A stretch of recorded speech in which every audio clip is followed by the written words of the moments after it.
Alors, merci Chantal. Quelle belle introduction. Que dire de plus, ne serait-ce que vous dire bonjour, mesdames et messieurs. Merci d'être avec nous. Ça me fait plaisir d'être coprésident de ce sommet avec ma collègue Jeanne Robert, qui est à une saine distance sanitaire, mais pas idéologique de moi. Alors, je salue Jeanne qui est tout près de moi. Et vous, je vous salue aussi parce que vous êtes nombreux. Vous êtes de toutes les régions du Québec. Vous êtes de tous les secteurs d'activité. Honnêtement, vous êtes le public dont on rêvait aujourd'hui. Alors, je vous remercie d'être avec nous. Et je vous félicite pour votre flair parce que de tous les Zooms qui sont disponibles dans votre univers aujourd'hui, je pense que vous avez choisi le meilleur, celui qui est le plus important aujourd'hui pour le développement du Québec. Chantal l'a mentionné, on est à quelques semaines du dépôt d'une nouvelle politique nationale sur l'architecture. Alors, le G15+, l'Alliance Ariane, ce sont des gens très motivés. Alors, ils vous ont donné rendez-vous aujourd'hui pour réfléchir et s'assurer que le gouvernement adopte une politique qui est ambitieuse et qui est visionnaire. Et Chantal en a fait mention aussi en référant aux États généraux de 2006. Ça fait très longtemps que toute la société civile ne s'est pas mobilisée de cette façon-là pour le bien commun de notre vivre ensemble, je dirais. Et ça, c'est sans compter que réfléchir à notre territoire, quel beau remède contre la morosité qu'on a actuellement. Quel plaisir de parler pendant 5 heures de d'autres choses que le sujet qui nous préoccupe depuis déjà, ma foi, 2 ans. Le thème de notre sommet, il est d'une grande limpidité, alors on ne nous accusera pas d'être de louvoyer, c'est le courage d'agir, parce que oui, ça prend du courage pour s'attaquer à des façons de faire, à des façons de faire traditionnelles, pour chambouler le statu quo, pour donner vie à des initiatives qui dérangent, mais qui, au final, vont faire la différence. Et globalement, je pense que les centaines de personnes sur la ligne aujourd'hui, on s'entend là-dessus, on est dû, le fruit est mûr et il faut agir. Alors, le sujet de l'aménagement du territoire est important aussi parce qu'il est tentaculaire. Honnêtement, il accroche presque tout sur son passage. Et je vous souffle à l'oreille 3 exemples de champs d'intervention. Donc, le premier, évidemment, la vitalité de nos centres-villes. Pourquoi s'intéresser à nos centres-villes, à nos cœurs de village? Bien, c'est pas compliqué parce que ça fait partie de l'histoire du Québec, mais ça fait aussi partie du futur du Québec.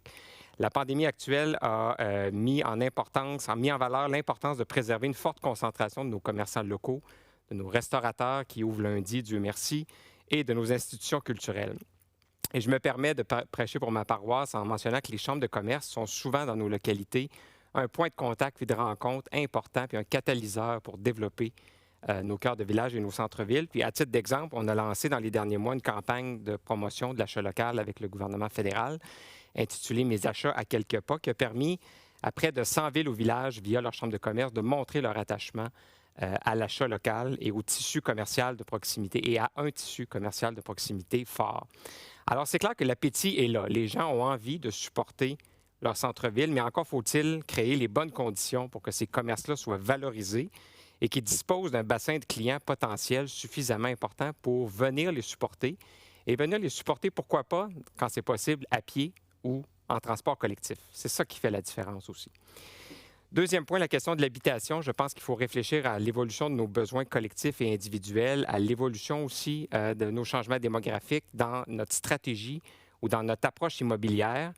Au cours des derniers mois, plusieurs chambres de commerce, plusieurs autres organisations aussi ont alerté les pouvoirs publics ou les médias sur, entre autres, le taux d'inoccupation des logements dans certaines villes qui, malheureusement, glissent souvent sous le seuil critique des 3 %.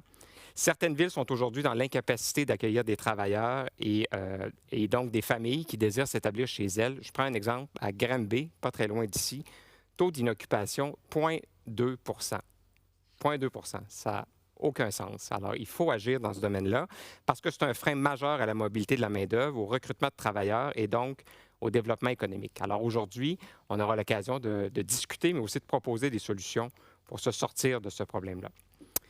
Dernier élément des possibilités de cette politique-là, bien évidemment, la question de la mobilité. Je pense que ce serait impossible et ce serait même peut-être farfelu de parler d'aménagement du territoire sans parler du déploiement d'infrastructures de mobilité durable dans nos collectivités.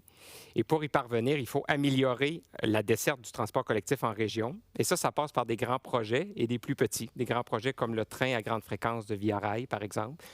Des projets à échelle plus humaine, comme exemple une meilleure utilisation des autocars, et évidemment s'attaquer à la nécessaire électrification des transports et à l'optimisation de l'offre de transport intermodal pour le déplacement des travailleurs.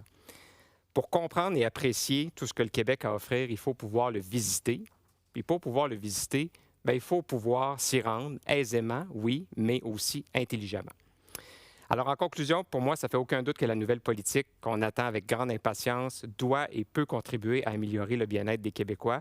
Le gouvernement a un rôle majeur à jouer, évidemment, mais attention, ils ne sont pas les seuls en piste. Il y a nous aussi, la société civile, les parties prenantes qui sont intéressées par la question. On a un rôle à jouer et aujourd'hui, bien, on fait notre part et dans les prochaines heures, on se paie un gros luxe du temps de qualité pour réfléchir et pour rêver. Donc, pour réfléchir à notre façon de vivre ensemble, mais aussi pour rêver à comment le Québec de demain qu'on souhaite, plus prospère, plus vert, plus solidaire, va arriver dès aujourd'hui si on prend rapidement les bonnes décisions. Alors, merci de nous avoir choisis aujourd'hui et bon sommet.